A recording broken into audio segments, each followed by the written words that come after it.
Good morning, y'all. This is one of the greatest honors of my career, is to be up with the students who you're about to hear from. I had the honor and privilege to serve as their teacher about 10 years ago, and we're going to be reflecting back about what that experience was for them and what it was like for me as we went through that time together. So I want to go ahead and introduce our panel right here. So Daniela Hernandez, come up. Yeah, come on up, y'all. Just come on up. Daniela Hernandez was born and raised in San Antonio, Texas. She graduated from the International School of the Americas in 2016. She currently serves as the State Legislative Coordinator at the Workers' Defense and is getting her master's in Education Policy and Planning at the University of Texas at Austin. Ana Sanchez is next.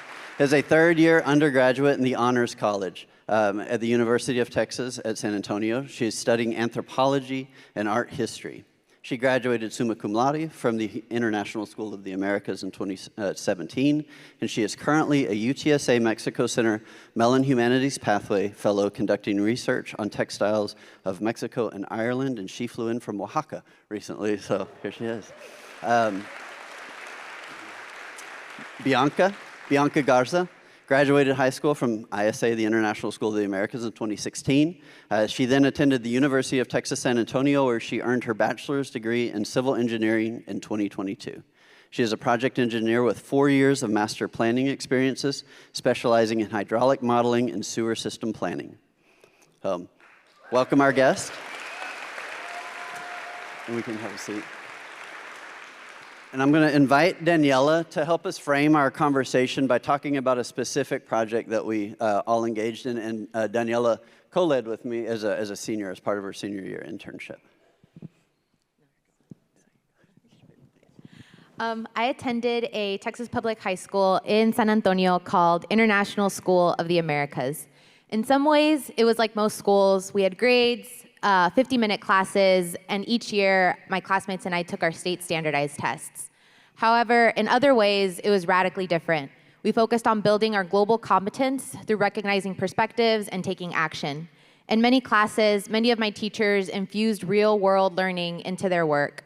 We were also offered opportunities to take extra classes related to certain topics. One of these real-world experiences was Borderland, a course that was part of my senior year internship. I co-led with my history teacher, Ryan Sprott, and artist Jason Reed. Borderland occurred in the 2015-2016 school year with 35 of my classmates in a year-long exploration on the topic of borders and migration. Immigration was a timely topic. The prior year, over 68,000 unaccompanied minors, many of whom were the same age as my classmates, had crossed the Texas-Mexico border to seek asylum. Also, this was the eve of Donald Trump's first presidential election, and rhetoric about immigration was becoming increasingly heated. So we formed the course because we wanted to gain an understanding of this important topic that went deeper than the surface-level sound bites dominating the airwaves. To do this, we met every other week during lunch and took a weekend trip to the border in the spring, which we funded through a grant from the Texas Holocaust, Genocide, and Anti-Semitism Commission, as well as a GoFundMe campaign that we started. Throughout the course, we focused on a single question: what is the purpose of a border, and what shaped your answer to this question? We asked this question to ourselves and to our classmates at many points throughout the year, and we noticed that throughout the course, our answers were becoming more nuanced, expansive, and in many ways, less certain. We asked this and other questions to immigration lawyers in San Antonio. We asked the question, what is the purpose of a border, to ourselves as we viewed Mexico looking across the Rio Grande River at the Santa Ana Wildlife Refuge in South Texas. And we asked this question as we looked at the border wall. Just as a side note, photography is prohibited at this part of the border, so one of the artists we were traveling with, Vincent Valdez, sketched this in a few minutes. The militarized wall and a tranquil river provided contrasting realities of the border just a few miles apart.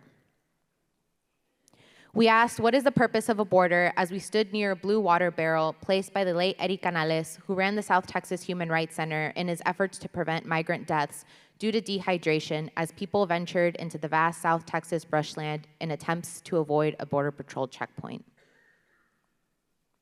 We asked, what is the purpose of a border to people like this Border Patrol agent? And we asked it to folks like author Oscar Cáceres, who writes about his life growing up on the border. We asked this question to many more people and to ourselves as we investigated additional historical and contemporary sources on the topic. Throughout our exploration, it became clear that there was not a binary black and white answer to this question. Instead, we better saw how every perspective is filtered through lived experiences and positionality. We became less invested in choosing a side or winning an argument. Instead, our focus grew towards pursuing nuanced learning and understanding and compassionate action. We used two main approaches to guide our inquiry.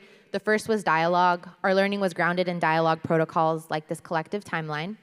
These dialogue protocols helped ensure focused and equitable conversations. Another protocol to guide discussion was this note card dialogue, where we shared different interpretations of the same quotes we heard from guest speakers. Along with dialogue, the other approach guiding our inquiry was the creation of art. As poet Mary Oliver states, art is a practice of attention. Engaging in the act of creating art, like this rubbing of flora near the Rio Grande River, helped us look closely at the topic while moving us away from forming swift conclusions. Instead, creating art allowed us first to slow down so that we could look deeply as we mindfully processed the complex perspectives we encountered. We used art for inquiry in a variety of ways, such as this series of drawings, found art, and Polaroid pictures by my classmate Ellie Crowley, or this painting by Baigo Zubayate of a mass grave of unknown migrants who perished in the arid lands of South Texas and who were maliciously dumped in a rural cemetery that we visited. The course included concrete actions, such as when we partnered with a local immigration aid agency who reached out to us, letting us know that they needed urgent help supporting a large group of asylum seekers who had been held by ICE in nearby detention centers and who were being released with ankle monitors with very little notice. Within a day, we gathered toiletries, diapers, and other items to support the women and children on the next stages of their journey. We served food, played with kids, and some of us served as translators, helping the travelers book plane, bus, and train tickets. Borderland carved out new spaces for uncertainty. Perhaps it was a centering of this uncertainty, something so rare in classroom settings, that enabled my classmate, who believed in tighter border security, to joyfully play with an Honduran child while the child's mother spoke with immigration lawyers. And this same framing allowed my friend, who despised the Border Patrol, to listen intently to an agent's perspective, learning more about the systems and beliefs guiding his actions. Work from this project still lives today. Student reflections and artwork are archived in materials such as this experimental newspaper, which found inspiration in the margins between art, journalism, history, and education. Our work has been exhibited locally and globally in galleries and publications, with us sharing our voices to the broader dialogue on the topic. And most importantly, the questions that we generated during Borderland continue to swirl in our heads and drive our actions nearly a decade later. Thank you, Daniela.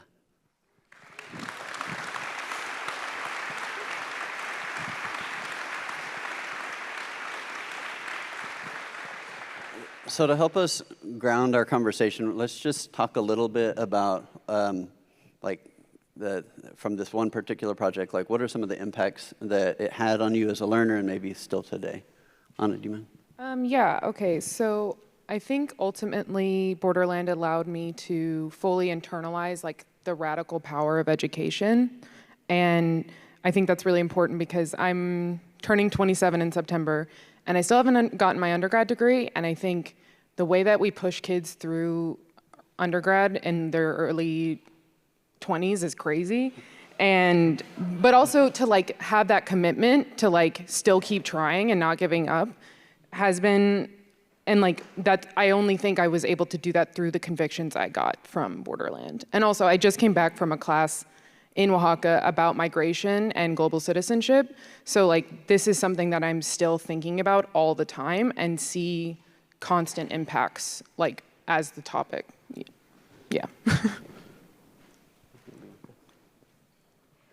Borderland has impacted me in a variety of ways. At the time, it forced me to listen and take some time before responding to others. It really helped my communication skills grow. I've never exactly been a shy person, but I've also never been someone to offer my opinion unless it was asked. And I think the biggest reason for that is that I didn't think that I had value to add necessarily. And so this course really helped me find my own student voice and my voice as a learner, and also kind of set me up to be a lifelong learner and educator. It helped me realize that teachers don't always have all of the answers, and that's okay. Teachers are just grown-up students. And so it helped me realize that. A more long-term impact that it had is that in 12th grade, I knew that I wanted to be an engineer, and I thought that I wanted to go into more environmental type projects, and I thought that I could make the biggest impact there. And so through this course, it made me realize that there are other opportunities within my field where I can impact hundreds, thousands, even hundreds of thousands of people, and helping provide such a basic human right, which is water. So.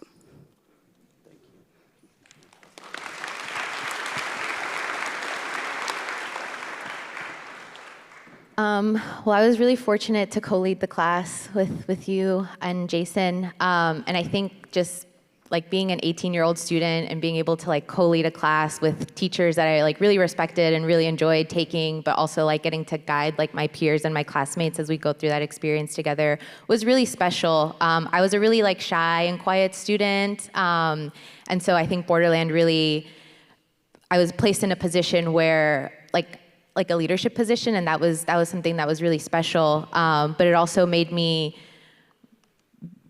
be in places and situations where there was discomfort for growth. And I think that was instrumental in just my journey. And then, I was always interested in the immigration space. It was something that was very personal and close to me. And so getting to do something that I was interested in high school, and yeah, knowing that, I was helping take part in my own learning was instrumental. Thank you all so much. Before you get to this next question, I think it's really important to name that we did Borderland, but we did a lot of other things as their teacher. And Borderland, we're talking about 10 years later. A lot of the things probably had a sticking power of about a nanosecond, right? If we're being honest. And so there were a lot of learning experiences in other contexts and other endeavors that didn't look like Borderland at all, right? And didn't feel like it. And so we don't have to get into why those things didn't stick as much. I have a reputation here I've got to uphold about, and so we have a time limit, so we don't have hours and hours talking about why those things didn't work. But I do want to think about, when you think about what are the features of the most significant learning experiences you've had in school, what stands out about those experiences, that these things that are still swirling in our minds, right? What were some of those features? So I think a lot of it has to do with the pedagogy, the way the class was structured. So we had what's called chalk talks, but also the way we did the speaking protocols was really important because it gave students who wouldn't normally speak a lot a set amount of time to speak, which also for someone like me who talks too much, that's great because it teaches you the importance of allowing people space and the value of silence, that I think actually is an important skill. And I think I wrote something else down. Oh, I think also just the overall learning environment that is engendered by breaking down these hierarchies and sharing power, because you have to understand the difference between discomfort and danger. And I think a lot of students, when they're just uncomfortable, they immediately think that it means that there's danger. And that's something you need to learn as an adult. That is a number one skill. So I think those are some of the things that I think had the most impact. So very similar to what Anna was saying, I felt like I grew the most because I became comfortable being uncomfortable. As a student, as a child, even now, putting yourself in uncomfortable positions is a choice, and it's something that we all make all of the time, and if we never put ourselves in uncomfortable positions, then we would never grow as people. something that I found the most significant was the sustained inquiry that we had. We would continue to learn about these topics throughout the year and throughout our experience in whichever course we were in or whichever project. There wasn't a emphasis on an end product necessarily, but what you learned along the way. The reflection aspects of the projects that we did, they have still stuck with me today. I often will take notes in books, and which at the time as a student I hated. I thought it was so boring and so useless. I didn't realize that there was utility in documenting my own thoughts and my own. So, I'm so sorry, Dr. Sprott. He's giving me a look. And so that was another thing, learning to trust that there is a purpose for the things that we're doing, and having trust in those that have more experience than you. And now I love writing in books, and I actively choose to record my thoughts, and then I love coming back to them and seeing how my perspective has changed throughout the course of a book or as I get more information. So that was definitely the most significant to me.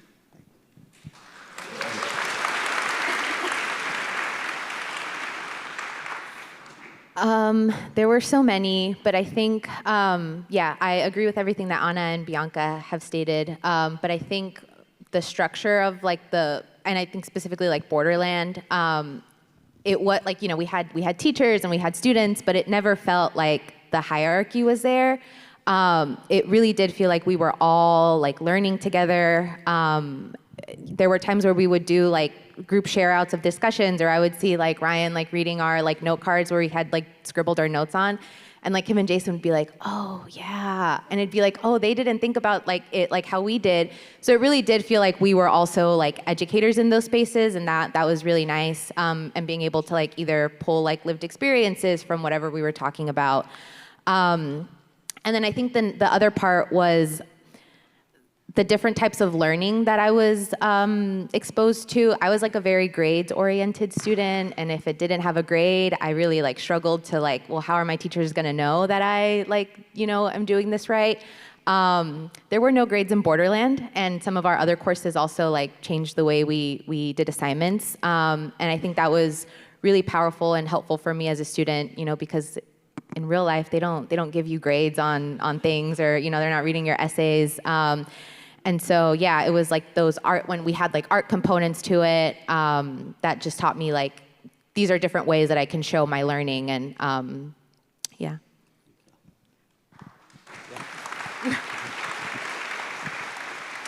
If I could just add on about the note cards, I think another part about Borderland, but also in other classes that we did, was the way that when we were collectively documenting our knowledge, it was like, it was a collaborative effort to create it, but also being able to have that document, I think was really, and that it changed over time, and that we could go back and look, like Bianca said, like I think the fact that we did that collectively was also hugely impactful. Absolutely, thank you. And I have to say too, like that PBL is not solely transformative for students in any case. It was transformative for me, like especially when shared power is put at the forefront of it. Y'all may not know this, but when I started my career, my very first principal, this was not at ISA, he had a cardboard cutout of John Wayne next to his desk, like life size. And it was to reflect like law and order, right? That's how the school was supposed to run. It was ridiculous, right? And that's kind of how my upbringing was in schools for most cases.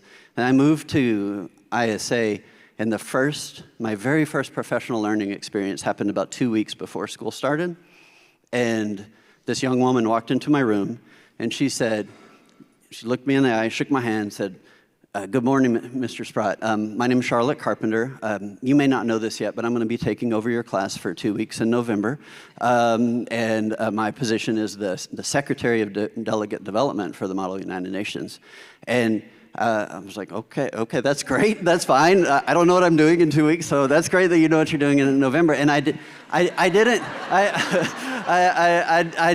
know that she was, I couldn't tell if she was a student or maybe my boss. And she was a student, but that blurred line between student and boss, right, like changed my perspective so much. And it didn't just change my practice, it changed my life. Like I came, and we saw that so much at ISA, like voice and shared power. And like the thing about shared power, it's not a finite commodity. You don't have like 100 units of power, and I'm going to give 25 units to somebody else. Shared power is shared power and power is a lot like love. Like the more you put into the space, the more there is in a space, right? And that's why PBL is dangerous, right? Because you can start to create these radical spaces of collective power that it just grows and grows and grows and grows. And I realized that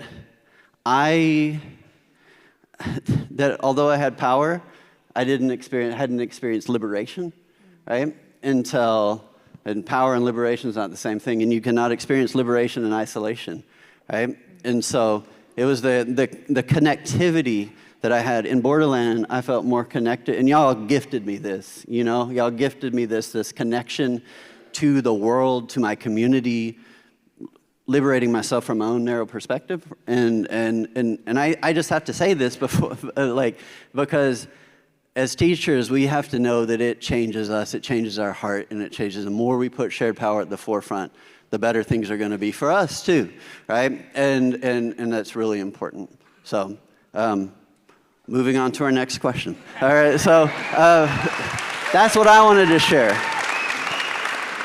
That's what I wanted to share. So what's something that y'all want to share with the educators who are going to turn around and be interacting with tens of thousands of students around the globe, right? Something that I want to share with y'all today is that y'all have the most critical job, I would say, of anyone, not only in our city, state, country, but in the world. Every student has a teacher, and so that includes all of us, all of y'all, and all of the students that y'all will touch throughout your careers as educators. It's often a difficult job and often a very thankless job, but know that the work that you do is so important, and even if you can't see the gratitude or the impact of the students that you're teaching, know that every student only has a handful of teachers, 1 to 2 dozen. Y'all will have hundreds or even thousands of students throughout your time. And I can remember every single one of my teachers' names and every important thing that they've ever taught me. I've taken that with me throughout my life. So know that even if a student isn't making academic progress in a way that complies with state regulations or goals for passing a test, that students grow up to be teachers as well in their own way. So keep doing all of the positive and hard work that y'all are doing, and know that students will thank you for the rest of their lives.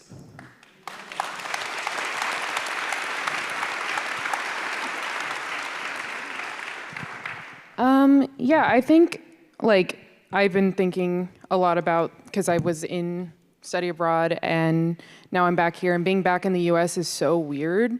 And I know people always say that when they go on study abroad, so I won't go too crazy about it, but I think it's that, coming back and knowing that things are gonna get worse, and, we're all in that together, and, there's different levels depending on what state you're in, but, things are going to get worse. And I think teachers also are told a lot about their jobs, at least from what I hear, that, it's a thing, everything you said is correct, but I think also, it's, I guess, the difference between, reality and, hearing people talk about it. Sorry, I can get a little bit, but I guess that, what you're doing is an act of, radical hope, being here, but also committing to do this kind of learning is extremely hopeful, and I think, I'm sorry, I wasn't here yesterday, so it was Dr. Emden talked about hope and it being an act, and it's an act that is in line with the conviction that a better world is possible, and that it does exist. We make it exist when we engage in work like this, And so I basically stand in solidarity with you and hope to continue working towards that better world.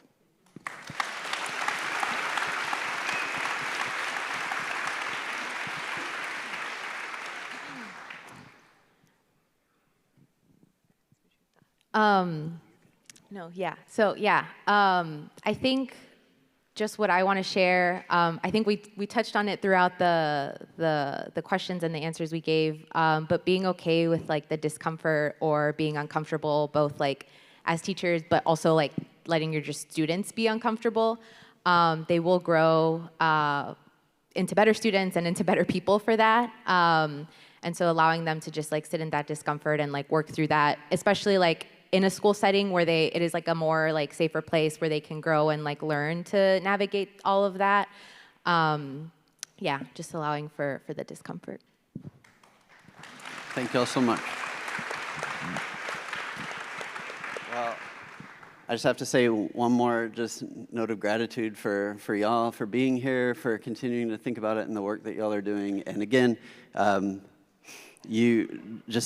close by talking just about radical vulnerability.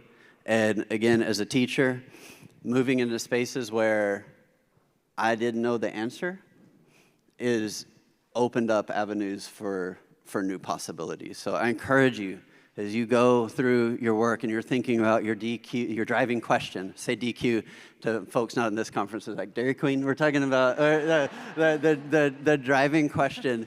How does it invite